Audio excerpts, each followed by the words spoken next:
পৃথিবীর মানুষ শোনা রেখো, ইহুদি খ্রিস্টান যদি মায়ের সাথে জেনা করে, আমার উম্মত মায়ের সাথে জেনা করবে।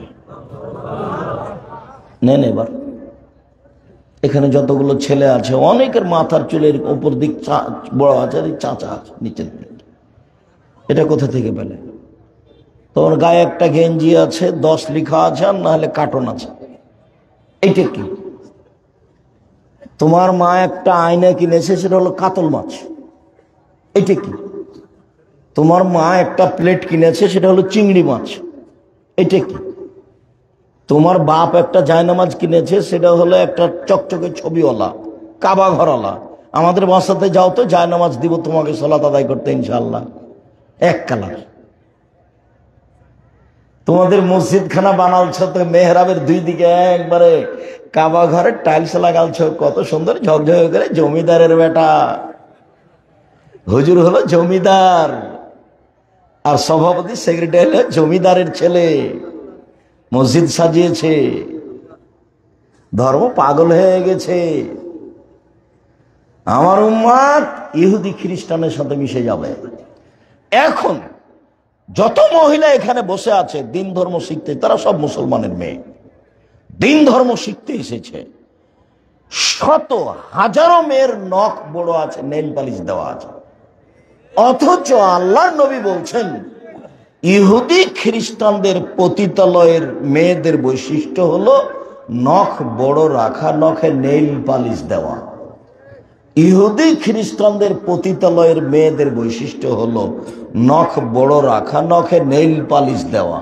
ইহুদি খ্রিস্টানদের পতিতালয়ের মেয়েদের বৈশিষ্ট্য হলো নখ বড় রাখা, নখে নেইল পালিশ দেওয়া। এটা কি? একবারে নগদ বাপ হাজি মানুষ, প্রত্যেক রামাজানে উমরা করে, ওর মাথায় টুপি আছে ওর বাপের, আর মেয়ে মাস্টার ডিগ্রি পাস করেছে, একবারে স্কিন পায়জামা পরে আছে, সুন্দর করে অঙ্গ প্রত্যঙ্গ সব দেখা যাচ্ছে। টাকা লাগবে না, মোহর লাগবে না, সব। ওর বাপের মাথায় টুপি আছে, ধনী মানুষ, প্রতি বছর উমরাতে যায়, হজও যায়, মেয়ে এভাবে সাথে আছে।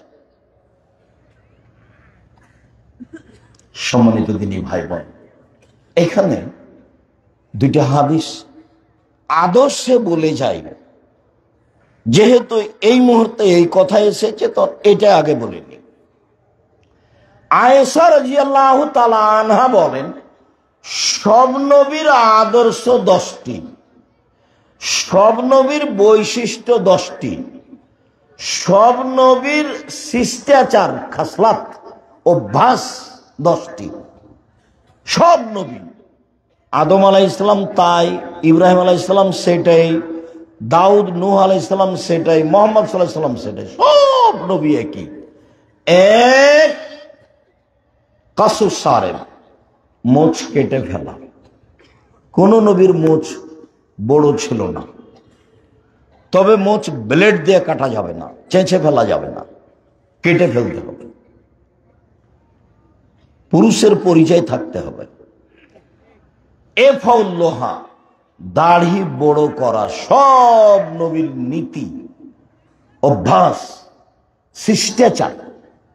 দাড়ি চেঁচে ফেলা হারাম, ছোট করাও হারাম। দাড়ি চেঁচে ফেললে অভিশাপ হবে। কেন? ও এখন মহিলা হতে চায়, এই জন্য আল্লাহ নবী বলেছেন অভিশাপ। দাড়ি চেঁচে ফেললে চোখের পাওয়ার কমে যায়, দাড়ি চেঁচে ফেললে স্ত্রী মিলনের ক্ষমতা কমে যায়। আদর্শ পরিবার বইয়ে বিস্তারিত লেখা আছে। সব নবীর শিষ্টাচার এটা। 3, আসওয়াক, মেসওয়াক করা, দাঁত পরিষ্কার করা, সব নবীর অভ্যাস, একবারে আদম থেকে নিয়ে মুহাম্মদ সাল্লাল্লাহু আলাইহি ওয়াসাল্লাম পর্যন্ত। তবে আমাদের নবী মুহাম্মদ সাল্লাল্লাহু আলাইহি ওয়াসাল্লাম খুব শক্ত স্থানে অবস্থান করতেন দাঁত পরিষ্কারের ব্যাপারে। তিনি বলেছেন, লাউলা শুক্কাল উম্মতি লা আমারতুম ইয়াতাসাওয়াকা ইনদা কুল্লি সালাতিন, আমি যদি ভারী না মনে করতাম আমার উম্মতের উপরে, প্রত্যেক সালাতের সময় দাঁত পরিষ্কার করা ফরজ করে দিতাম।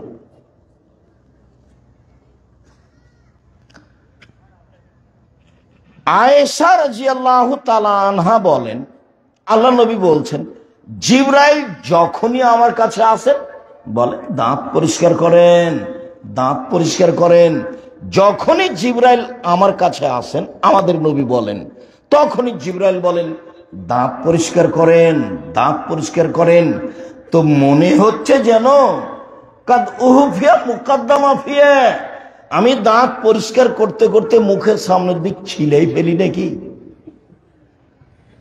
তখন আমি আর একটা কথা বলেছি যে আমাদের নবী যদি নূরের তৈরি হয় তো জিবরাইলও নূরের তৈরি।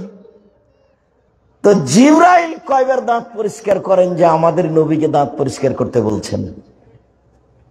দুইজনই কিসের তৈরি?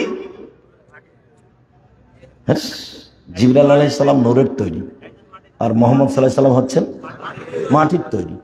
তো দুইজনই যদি নূরের তৈরি হয় তাহলে কাউকে মেশক করা লাগবে না। তো জিবরাইল যে আমাদের নবীকে এতবার মেশক করতে বলছেন, তো জিবরাইল কয়বার করেন? একবারও করেন না। কেন? ওনার মুখে কোনো গন্ধ নেই, মানবিক গন্ধ নেই, উনি নূরের তৈরি, যাদের এরকম কোনো কিছু ঘটবে না।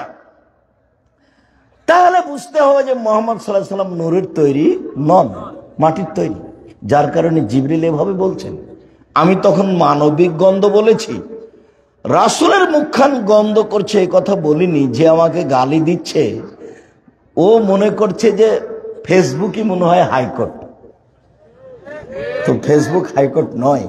আমি অন্তত তাকে আলেম বলিনি, তার বিরুদ্ধে আমার কিছু বলার দরকার নাই। তবে যারা মানুষের পিছে লাগে, মানুষের বিরুদ্ধে কথা বলে, আপনারা মানুষ হিসেবে মনে রাখবেন এরকম মানুষ আলেম নয়। আলেমের একটা স্বভাব ভিন্ন। আপনি যদি আমাকে গালি দিয়ে ধুয়ে ছেড়ে দেন, আপনার আমি নাম নিব না, বরং গালি দিতে দিয়ে যদি আপনার কথা বন্ধ হয়ে যায়, তাহলে আমি আবার রিং দিয়ে বলবো, ভাইজান আপনার কি আর কোনো গালি বাকি ছিল? থাকলে সেটা বলে নেন। আমি এই জন্য আবার রিং দিলাম যে আপনার টাকা শেষ হয়ে গেছে নাকি। কই, আমি তো কোনোদিন প্রত্যুত্তর দেওয়া প্রয়োজন মনে করিনি 90 সাল থেকে। শুনুন, নবীগণের বৈশিষ্ট্য মেশক করা। 4, কাসুল আজফারে নখ কাটা, পুরুষ নারী একই হুকুম।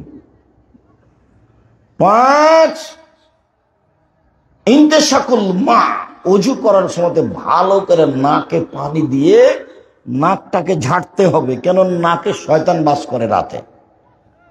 এই জন্য সব নবীর অভ্যাস এইভাবে নাক পরিষ্কার করতেন। তারপরে নাকফলে বেতে বগলের লোম উঠিয়ে ফেলতে হবে। পুরুষ নারী একই হুকুম, ব্লেড ব্যবহার করা হবে না। পুরুষ নারী একই হুকুম। তারপরে হালাকুল আনাত, নিচের লোম পরিষ্কার করতে হবে ঊর্ধ্বে টান 40 দিন।